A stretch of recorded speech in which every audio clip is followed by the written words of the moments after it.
gammadha Yesus jaalallee koo si ilaaleen deema mana galgalaa koo achumatti kadheen bira darbee olola mandara sanyii si keessaatu barbaadama naan jedhe samiirra achumatti kadheen bira darbee olola mandara sanyii si keessaatu barbaadama naan jedhe samiirra ani abdii koo guduunfee inta wafaanula warra abdii koo guuttanii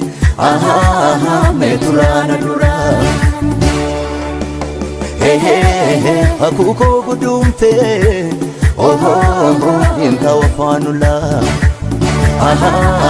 warra abdii koo guuttanii mee duraana dura